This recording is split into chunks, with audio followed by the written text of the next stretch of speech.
राणा जी, लगातार कहा जाता है कि आपकी जो पार्टी है, राजपूत समाज के लोग कहते हैं कि ये राजपूतों की पार्टी है। लेकिन कई बार ऐसा होता है और हुआ भी है, आप मतलब कि जो अपने टिकटों का वितरण किया है वो सब समाज को भी दिए हैं और अन्य बिरादरी के भी लोग थे। मतलब कि ये क्या माजरा है, इसके बारे में थोड़ा समझाएंगे आप? उत्तराखंड में हम लोग हरिद्वार लोकसभा सीट पर तैयारी कर रहे हैं।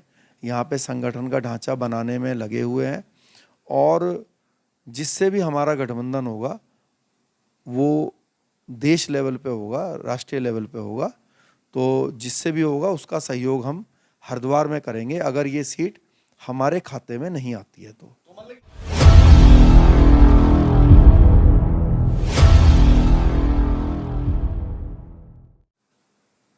नमस्कार, स्वागत है आपका ब्रेकिंग प्लस न्यूज में। आज हम आपको ऐसी सक्सेस से मिलाने के लिए जा रहे हैं जो कि किसी पहचान के मोहताज नहीं। और उनका इतिहास की अगर बात करें तो उनका एक इतिहास रहा है जो कि अपने आप में एक बहुत बड़ा इतिहास है। शेर सिंह राणा जी हमारे साथ में बातचीत करने के लिए हैं, जिन पर फूलन देवी का हत्या का आरोप भी लगा और उन्होंने अपने आप में एक इतिहास रचा। और वो इतिहास जो कि इतिहास के पन्नों में शायद दर्ज हो गया। पृथ्वीराज चौहान जी की जो अस्थियां लेकर आए अफगानिस्तान से, और शेर सिंह राणा जी है जिन्होंने अब अपनी पार्टी बना ली है, आरजेपी पार्टी, जो कि लगातार जो है विधानसभा चुनाव में भी नजर आई, उसके बाद में जिला पंचायत के चुनाव में भी जो है नजर आई और एक सीट पर उत्तराखंड में कब्जा कर लिया। उसके बाद में शेर सिंह राणा जी इनसे जानेंगे कि आखिर अब 2024 को लेकर के किस तरह की तैयारी है और किस तरह का अब की बार आरजेपी पार्टी का मूड है। तो अध्यक्ष जी, सबसे पहले स्वागत है आपका ब्रेकिंग प्लस न्यूज में। जी, बहुत बहुत धन्यवाद। आपके सभी दर्शकों को भी मैं बहुत प्रणाम करता हूँ। जी बताइए। अच्छा शेर सिंह जी, मेरा पहला सवाल यही है, आपने जो है जिला पंचायत सदस्य का जब चुनाव हुआ तो तब आपने एक सीट पर जो है कब्जा किया। हालांकि जो है आप जो है विधानसभा के चुनाव में भी 3 सीटों पर चुनाव लड़े, लेकिन वहां पर कुछ दमखम नहीं दिख पाया। लेकिन उसके बाद में जब चुनाव हुआ तो आपने जिला पंचायत में जो है अच्छा खासा अपना आप में जो है वहाँ पे जो है रिजल्ट देने का काम किया। देखिए, ऐसा तो मैं नहीं मानता कि कोई दमखम नहीं दिखा पाए विधानसभा चुनाव में। जब कोई राजनीतिक दल बनता है तो उसकी जो पहली सीढ़ी होती है वो होती है कि हम चुनाव लड़ेंगे और हमारे कारण वहाँ के समीकरणों में काफ़ी बदलाव आ जाएगा और कोई हमारे कारण जीत जाएगा और कोई हार जाएगा। तो ये पहली सीढ़ी हमने पार कर ली है। फिर दूसरी सीढ़ी होती है कि भाई हम ही जीतेंगे। तो अब जब भी चुनाव होगा उत्तराखंड में तो हम दूसरी सीढ़ी पर बैठकर चुनाव लड़ेंगे। अभी क्योंकि उत्तराखंड का हमारा पहला विधानसभा चुनाव था राष्ट्रवादी जनलोक पार्टी का, तो लोगों ने हमें काफ़ी प्यार, समर्थन, वोट दी। जीतने लायक वोट नहीं मिले, लेकिन अगली बार मुझे विश्वास है, क्योंकि जब उसी विधानसभा चुनाव के 10 महीने बाद जिला पंचायत के चुनाव हुए तो उसमें हमारा वोट बैंक बढ़ा, सीट भी हमारी जीती, हमने जीती और कुछ सीट पर हम दूसरे और कुछ पर तीसरे नंबर पे आए और बीजेपी, कांग्रेस, बसपा को हराकर ही हम जीते या दूसरे नंबर पर आए। तो जैसे जैसे समय आगे बढ़ेगा तो मुझे विश्वास है उत्तराखंड की राजनीति में राष्ट्रवादी जनलोक पार्टी एक ऐसा राजनीतिक दल बन के उभरेगा जो चाहे किसी भी जाति, किसी भी धर्म का व्यक्ति हो, सबकी आवाज़ विधानसभा में बुलंद करेगा। अच्छा, मतलब अगर बात करें तो 2024 के चुनाव में महज बहुत कम समय बचा है, तो ऐसे में आपकी पार्टी कितनी किस स्टैंड पे खड़ी और कितनी मजबूती स्थिति में अभी जो है यहाँ पर है? देखिए, राष्ट्रवादी जनलोक पार्टी राष्ट्रीय स्तर की पार्टी है। हम लोग उत्तराखंड के अलावा हरियाणा में, बिहार में और कुछ अन्य राज्यों में भी काम करते हैं। तो क्योंकि कि हमारा जो स्ट्रक्चर है, हमारा जो संगठन का ढांचा है वो कई राज्यों में फैला हुआ है। जैसे कि हरियाणा के अंदर हमारा इंडियन नेशनल लोकदल, जो कि ओम प्रकाश चौटाला जी की पार्टी है, उससे हमारा गठबंधन है। तो क्योंकि हर राज्य में अलग गठबंधन है हमारा, अलग पार्टी से और अलग तरह का स्ट्रक्चर है, तो हमारी जो भी रणनीति बनती है वो दूसरे सभी राज्यों को विचार करके बनती है। उत्तराखंड में हम लोग हरिद्वार लोकसभा सीट पर तैयारी कर रहे हैं। यहाँ पे संगठन का ढांचा बनाने में लगे हुए हैं और जिससे भी हमारा गठबंधन होगा वो देश लेवल पे होगा, राष्ट्रीय लेवल पे होगा। तो जिससे भी होगा उसका सहयोग हम हरिद्वार में करेंगे अगर ये सीट हमारे खाते में नहीं आती है। तो मतलब कि 2024 में हरिद्वार लोकसभा पे जो है आपकी पार्टी से चुनाव लड़ा जाएगा। हाँ, लड़ा जाएगा अगर ये सीट हमारे खाते में आएगी, गठबंधन में ये सीट अगर हमें मिलेगी। अगर गठबंधन में हमें नहीं मिलेगी तो हम अपने जो गठबंधन का सहयोगी होगा उसका सपोर्ट करेंगे। जैसे कि मान लीजिए हरियाणा में, जैसे मैंने आपसे बताया, हमारा इनेलो से गठबंधन है। कल को मान लीजिए हम और इनेलो इंडिया गठबंधन में आ जाते हैं तो हमें फिर इंडिया गठबंधन के प्रत्याशी की सहायता करनी पड़ेगी, या मान लीजिए एनडीए गठबंधन में आ जाते हैं तो उसकी करनी पड़ेगी। जो भी राष्ट्रवादी जनलोक पार्टी की जो विचारधारा है, जो भी देश का जो इंडिया या एनडीए गठबंधन हमारे विचारों को सहमति देगा, जो हमारे मुद्दे हैं उन पर सहमति प्रकट करेगा, हम उसका गठबंधन में शामिल होकर उसका सहयोग करेंगे। और अगर कोशिश करेंगे कि अगर हरिद्वार सीट हमें मिलती है तो हम पूरे दमखम के साथ हरिद्वार लोकसभा सीट जीतने का काम करें।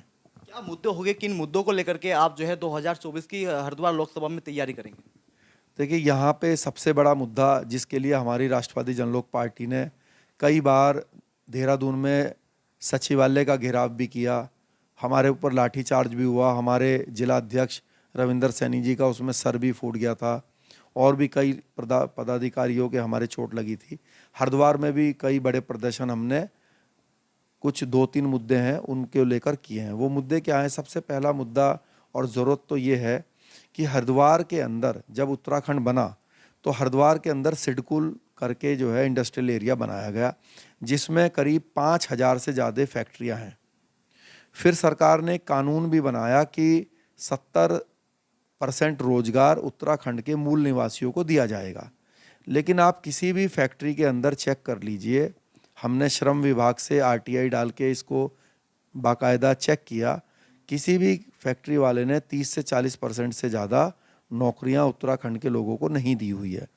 जिसके कारण जो हमारे हरिद्वार के मूल निवासी हैं, जो हमारे पूरे ये खादर बेल्ट है जहाँ पे हमारे चौहान भाई हैं, सैनी भाई हैं, कश्यप भाई हैं, ये बच्चे पढ़ लिखते हैं, लेकिन पढ़ लिखने के बाद भी सरकारी नौकरी तो छोड़िए, प्राइवेट नौकरी भी इनको नहीं मिलती है। और प्राइवेट नौकरियां यहाँ के बाहर के राज्य के लोगों को यहाँ के फैक्ट्री वाले दे देते हैं, जबकि यहाँ पे उन फैक्ट्रियों से जो पॉल्यूशन निकलता है उसको हम लोग झेलते हैं।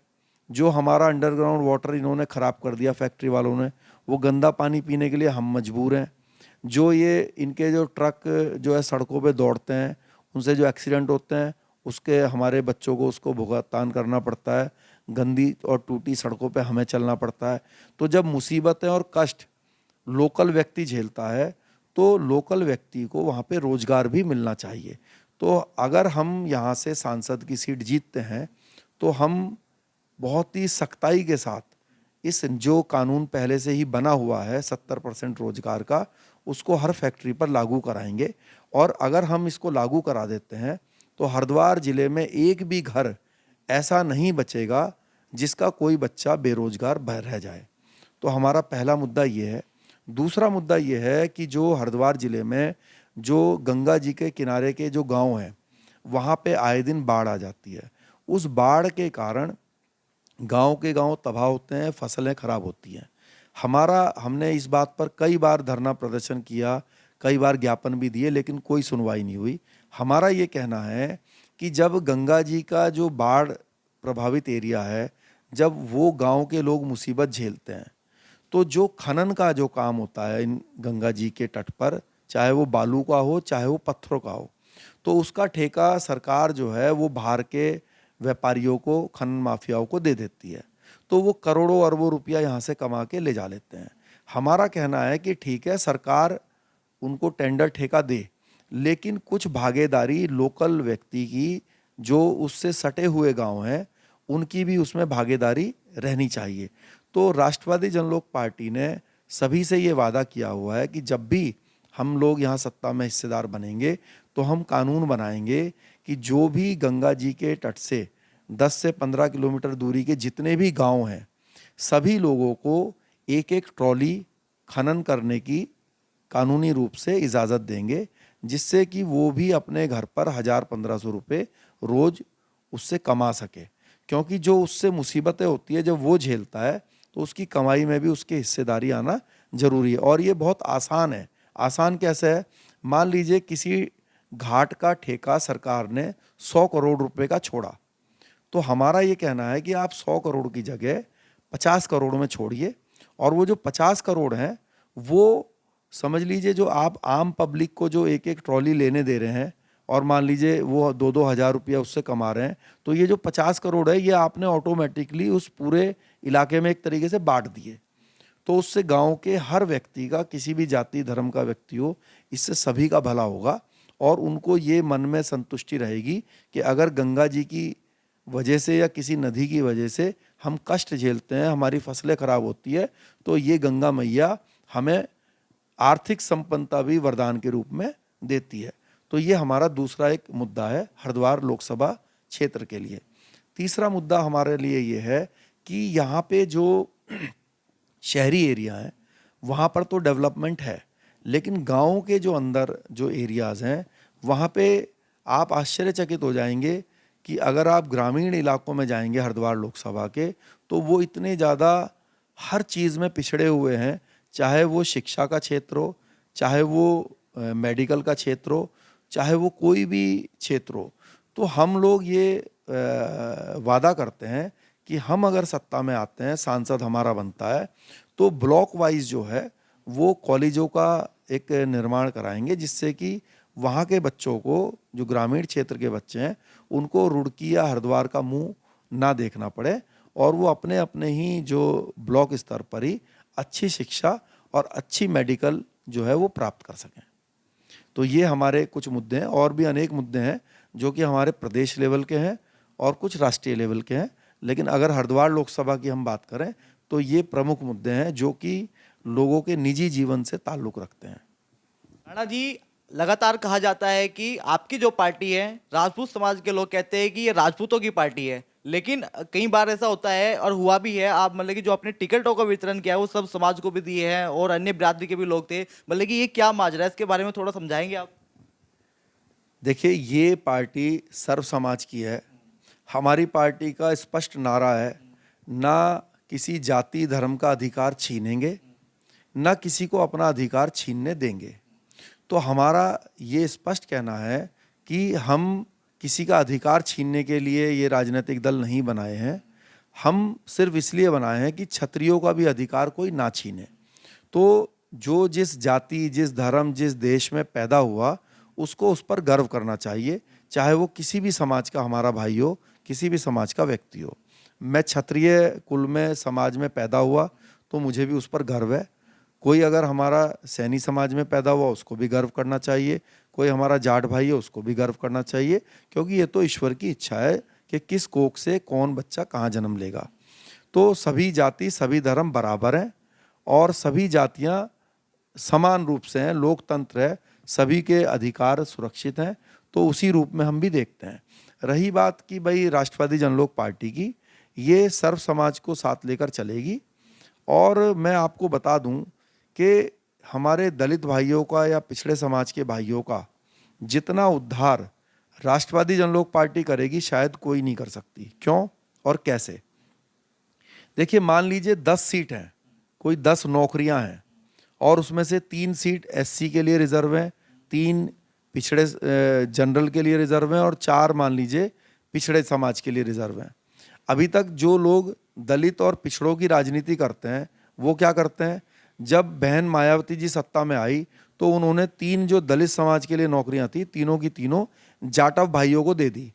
तो जो हमारे वाल्मीकि समाज है, जो धानुक समाज है, जो खटीक समाज है, उनको तो कुछ नहीं मिला। जब पिछड़े समाज की राजनीति करने वाले समाजवादी पार्टी या आरजेडी या जो भी लोक दल जब ये सत्ता में आए, तो इन्होंने सारी की सारी नौकरियां अपने या तो यादव भाइयों को दे दी, और जाट समाज की जब आरएलडी आई तो उन्होंने जाट भाइयों को दे दी। तो जो कश्यप समाज है, जो सैनी समाज है, जो दूसरे अन्य पिछड़े समाज के जो जाति के लोग हैं, उनको तो कुछ नहीं मिला। लेकिन अगर राष्ट्रवादी जनलोक पार्टी शेर सिंह राणा सत्ता में आएगा, तो क्या जो 4 नौकरियां या योजना जो है जो पिछड़े समाज के लिए रिजर्व हैं, तो क्या चाह कर भी शेर सिंह राणा अपने राजपूत भाई को क्या उसकी कुर्सी पर, उसकी सीट में बैठा सकता है? तो उसका उत्तर है नहीं। जब मैं पिछड़े समाज के लिए अगर 4 नौकरियां हैं, वो उसमें किसी राजपूत को नहीं बैठा सकता, तो मैं बंटवारा कैसे करूंगा कि वो जो 4 सीट हैं उस पर एक कश्यप भाई को बैठाएंगे, एक सैनी भाई को बैठाएंगे, एक गुजर भाई को बैठाएंगे, एक यादव भाई को बैठाएंगे। तो हम बंटवारा चारों में बराबर से करेंगे। लेकिन जब यादव समाज की जो समाजवादी पार्टी सत्ता में आती है, वो क्या करती है, चारों की चारों सीटों पर यादव को बैठा देती है। तो ऐसे ही जब मायावती जी बैठती हैं तो 3 की 3 कुर्सियों पे जो है जाटव भाई को बैठा देती है। हम आएंगे तो एक वाल्मीकि भाई को देंगे, एक खटीक भाई को देंगे, एक जो है जाटव भाई को देंगे। तो बराबरी का हिस्सा हम बांटेंगे। तो इसलिए दलित हो, पिछड़े समाज के भाई हों, अगर राष्ट्रवादी जनलोक पार्टी और शेर सिंह राणा को वो मौका देंगे तो जो उनके अधिकार हैं वो सबसे ज़्यादा सुरक्षित हमारे जो सरकार है उसमें रहेंगे। ये मेरा उनसे वादा है। और ना हम उनके अधिकार को छीनेंगे, लेकिन हाँ, हम अपने अधिकार को भी किसी को छीनने नहीं देंगे। राजपूत समाज के भी अधिकार सुरक्षित हों, इसलिए हम काम करेंगे। लेकिन हमारे दलित, हमारे पिछड़े समाज के अधिकार सुरक्षित हो, इस पर भी हम अपना काम करेंगे। तो ये सभी की पार्टी है। सर्व समाज हमारा साथ दे और अपने अपने अधिकार सुरक्षित करे। तो हमारे साथ में आप देख सकते हैं शेर सिंह राणा जी, जिन्होंने ये बात तो क्लियर कर दी कि 2024 के चुनाव में यानी कि अहम भूमिका निभाने वाले हैं। लेकिन अब देखने वाली बात होगी, चुनाव में महज पैसे में बहुत कम समय बचा है कि आखिर जो है रिजल्ट क्या होता है। कैमरा पर्सन देव के साथ मोहन सैनी, उत्तराखंड, उत्तर प्रदेश।